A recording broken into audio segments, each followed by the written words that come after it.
really high profits and your people are not happy, what's coming? That's right. Okay. So what if you make your people really, really happy, but you never get your profits up again? Become a church, you get a tax advantage. That's right. Okay. So, okay. Maybe you just ought to work on both sides, huh? So it's kind of like this technology. I've got a piece of business technology over here I want to show you. It's sort of like this. Remember slinkies? Actually, it's not technically a slinky, but it's a coil spring, and the most popular brand is called Slinky. Which side makes it work? Yeah. I mean, it's a dumb question, isn't it? Okay. So I want you to just watch the Slinky for a second.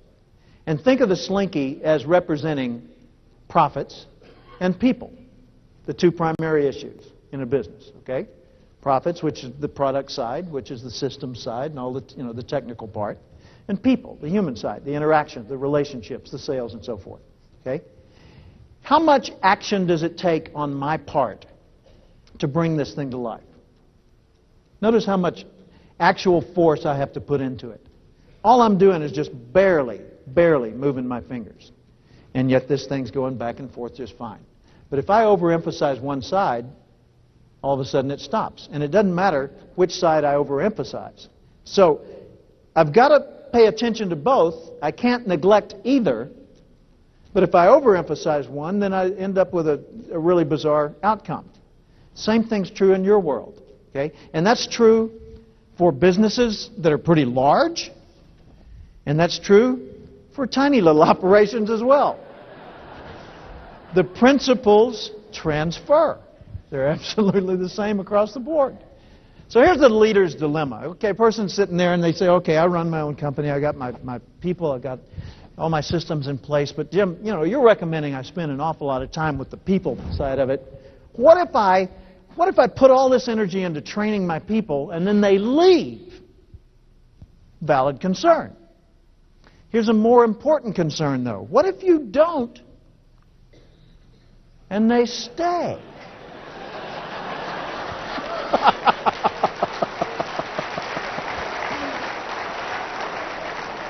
Shudder at the thought, huh? It's not optional. I mean, we don't have the option of not training our people, of not guiding their thinking and developing the right frame of mind toward all this. It's part and parcel of leadership. It's what comes from being in a position where you can make a difference. It's a basic responsibility. But there are vital relationships we have to lead people into. For example, if the person doesn't feel connected to the organization, they always will seem like an outsider, even if they've been there 30 years. If it were possible to live that long, and it may be, that you could have been with S.P. Richards from 1848 to now, if you didn't feel a connection with the vision, the values, the beliefs of this organization, even today, after all that time, you'd still feel like an outsider, someone that didn't belong. But if you do embrace what the organization's about, you feel like family the first day. So that's one of our primary roles, is we've got to get people to embrace the organization itself, to understand it and care about it and believe in it, or go somewhere else if they don't. Okay? Second thing is we've got to make sure they understand in the overall scheme of things, what's their part? Where do they fit in this matrix? They need to see how, when they produce a result and it goes to the next level, what do those people do with it, and how do they feel about the way they get it? And when they get something from someone else, where are they in the food chain? And how does it go back upstream, right? Also, they need to understand the technology they're dealing with and understand more than just the operation of it. They need to understand a little bit of the why that makes it that way, so they can help make it even better. Okay? If a person doesn't have a sense of purpose in what they do, they won't add much value to what they do. Would you agree with that? If you don't find much purpose in what you do, you won't add much value to what you do. Quick story. Years ago, I was in Atlanta in the airport, and I was in the food court. And I was standing there with my little coffee and muffin, and I was just watching all the people. It was really, really crowded. It was like out in the foyer this morning, you know, people everywhere, thousands and thousands of them. And I chose not to fight for a table, so I just stood back and had my little snack. And I noticed a busboy who's bussing tables, but he looks like this. Slumped shoulders, long droopy face, kind of dragging his feet. And he goes from table to table, and he picks up a tray, and he gets the trash, and he's making eye contact with nobody. Goes over, he throws away the trash, takes his rag, goes to another table. I'm getting depressed watching this guy. I'm thinking, you know, somebody ought to do something. So finally I finished my meal, and I threw away the trash, and I went over and I just tapped him on the shoulder. He recoiled. I think he thought he was going to get in trouble. I said, "Excuse me." He said, "Yeah." And I said, "What you're doing sure makes a difference here." He said, "No, sir, I did." Huh? I said, "What you're doing sure makes a difference here." I said, "Look at this place. It's jam-packed with people. If you weren't cleaning these tables, in 5 minutes there'd be trash everywhere. The place would be unsanitary, unpleasant. People wouldn't come. What you're doing matters. I just wanted to say thanks for doing it. See ya." Now, I'm walking off. He's in shock. But in the time it took me to walk about 10 feet, when I glanced back, I swear he had grown 6 inches. He didn't become serviceman. "Hey, good morning, welcome to the food court. Boy, it looks like you could use one of our bread muffins. Let me help you out here." You know, nothing like that went on. All that happened is he went from depressed to neutral. Neutral. But what do you bet for the balance of his shift? He did his work a little bit better. Fair assumption? Okay. What do you bet for the balance of his shift? He felt better about himself and handled problems a little more smoothly. Okay. What had I done? Complimented him. I acknowledged him. A guy in Seattle said, "Jim, you gave him back his dignity." Ooh, that's kind of lofty. I don't know that I did that, but here's what I did do. I pointed out the direct connection between his performance and the effect it had on other people. I pointed out the direct connection between his performance and the effect it had on other people. He knew about that, but he hadn't thought about that.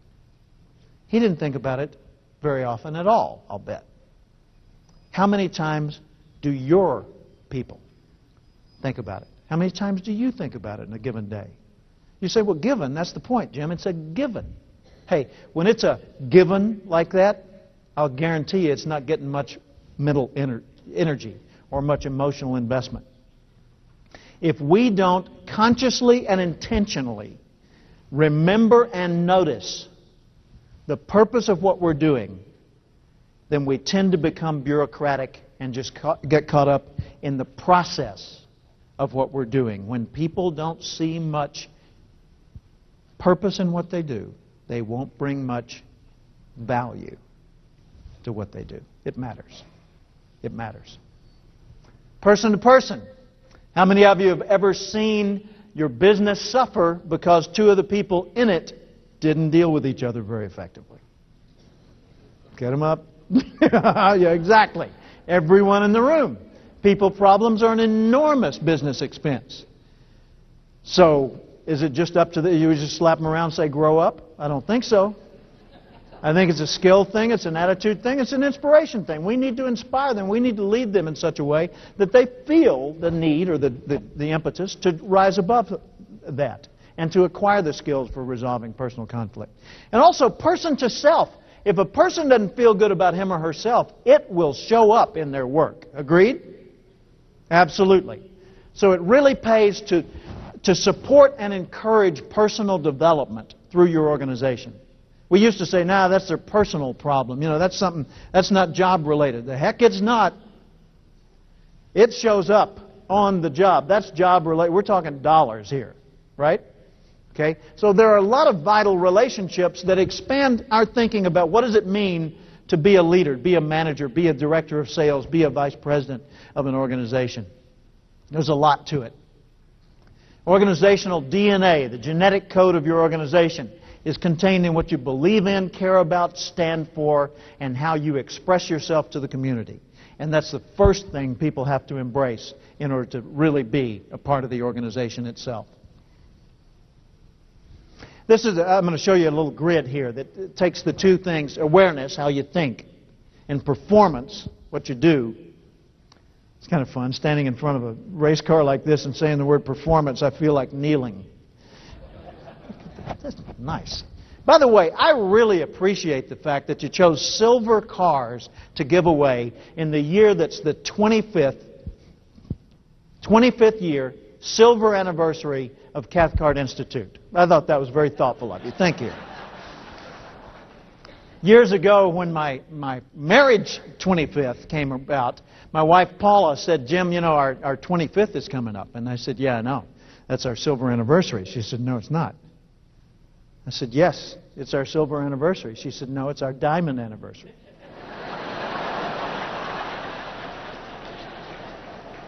I said, you're right. I said, do you want to specify shape or just size?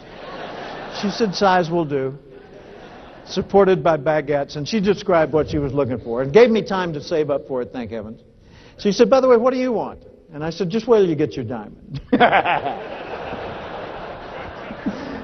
And then we got it, and I said, all right, your turn. I want you on the back seat of my motorcycle as I tour the Alps for 16 days, 3,000 miles. She said, done. Most romantic experience we ever had. Just riding through those mountain passes and by the little villages, day after day in Austria, Switzerland, Germany, France. Oh, man.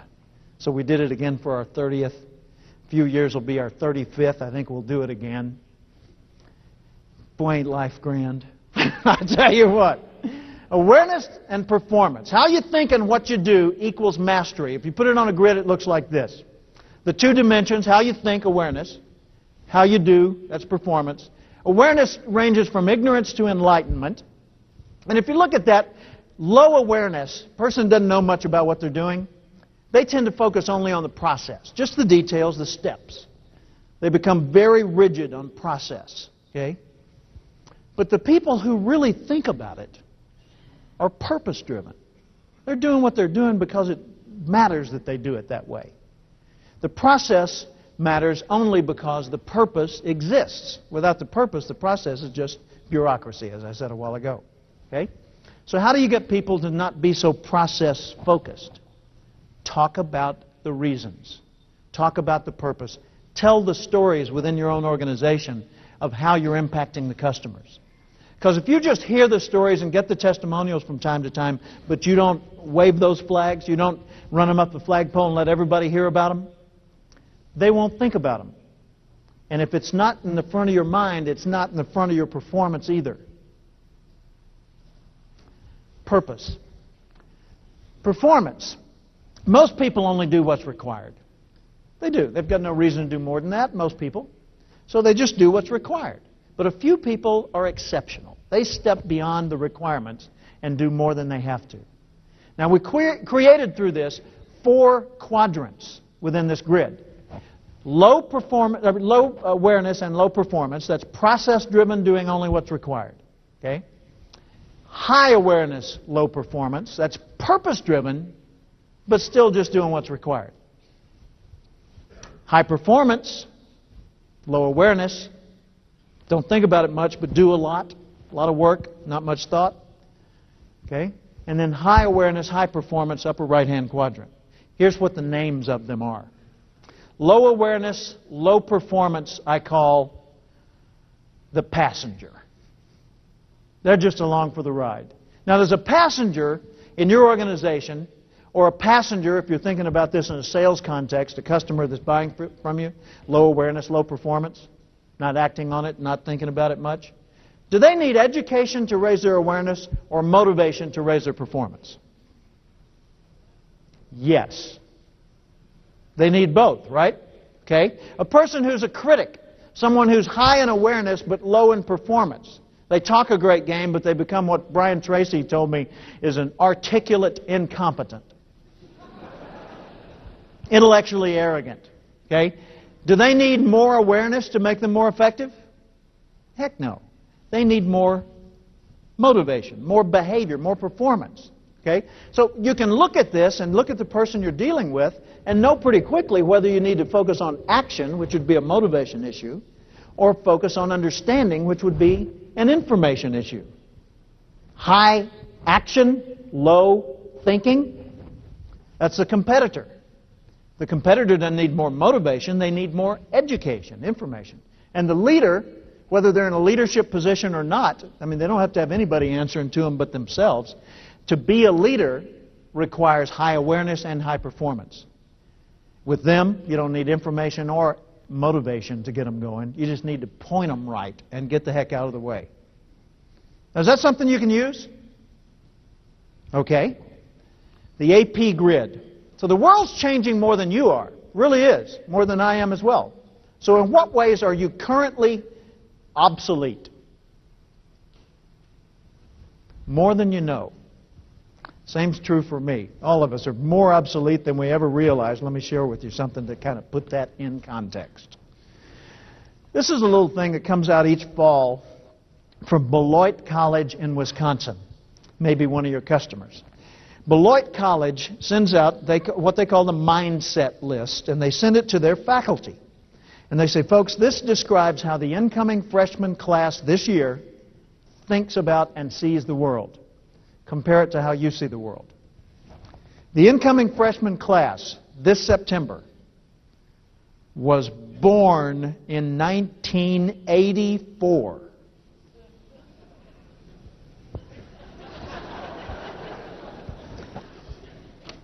To them, an IBM Selectric is an antique. Thongs are not worn on the foot.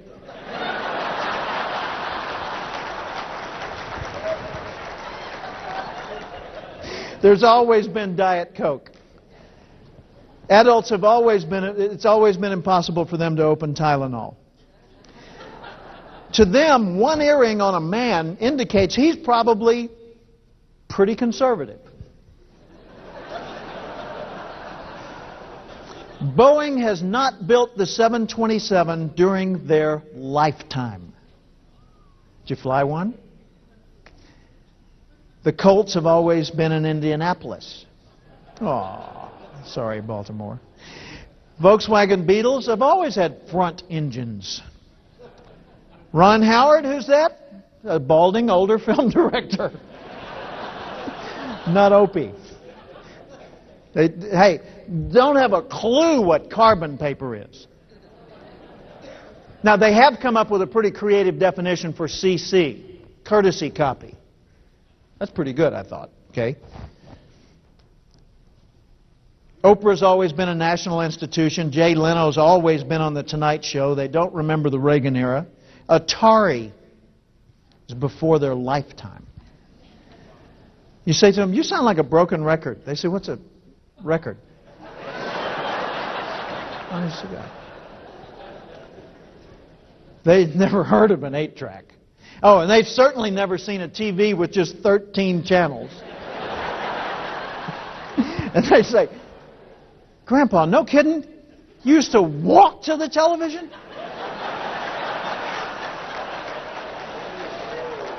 Dude. You talk about VCRs, and they say VCR. Oh, yeah, that's like Grandma's got a VCR. What's beta? What is that? Never heard the statement, where's the beef? Oh, man. Michael Jackson's always looked like a white woman.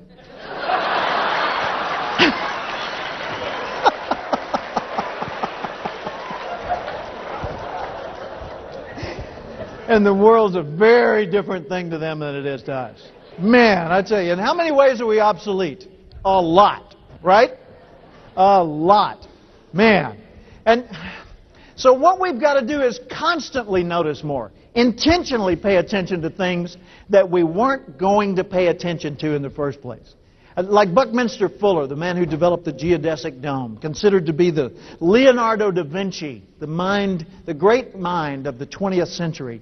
He used to go to a newsstand and buy whatever was in the right-hand corner. whatever magazine was up there, if it was Trucking Weekly, or if it was Waterbed World, or if it was Cosmetic Techniques for the New Age or whatever, he would buy it. And he would read something in which he was not interested, intentionally, just to stretch his perspective and get a different take on things. Pretty good exercise. We've got to notice more. We've got to constantly pay attention. Because, see, we're shifting from the industrial era, not to the information age, but the eco-technology era, where we realize the world's alive.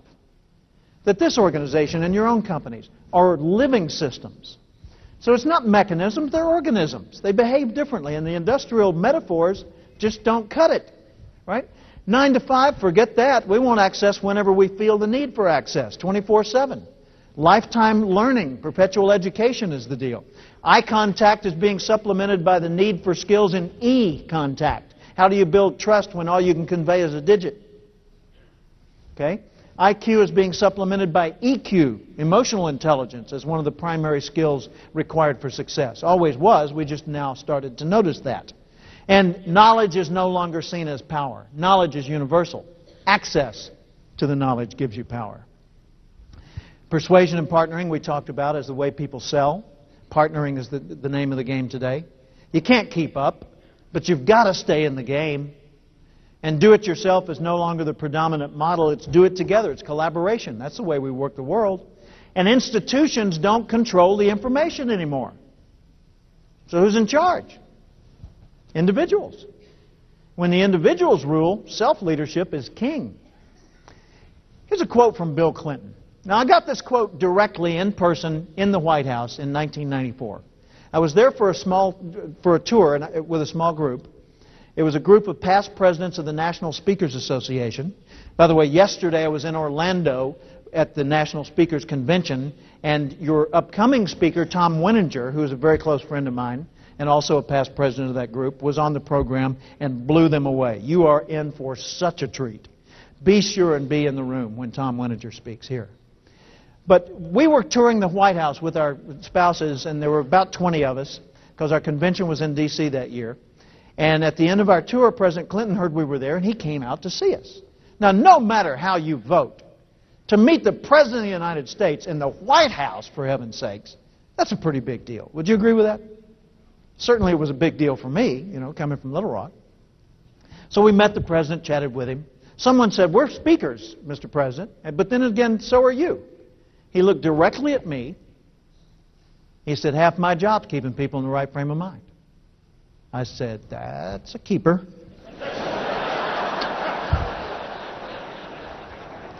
But when you think about it, isn't half your job keeping people in the right frame of mind? Really? Yeah.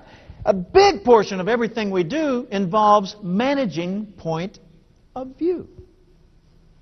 A big portion of what we do involves managing point of view. And if you can't get someone to think of you as a resource that's part of their family, their network, then they'll see you as a persuader, and they'll resist, and they won't share enough information for you to accurately prescribe how you really could make a difference. Tom Winninger may share with you the story that he was sharing with me down in Florida, where he talks about a person who was selling office products to him and approached it as selling a system, not just fulfilling some orders. Talked about the bigger reasons behind things. So half of what we do involves managing point of view. Here's a point of view that's important. Dan Burris,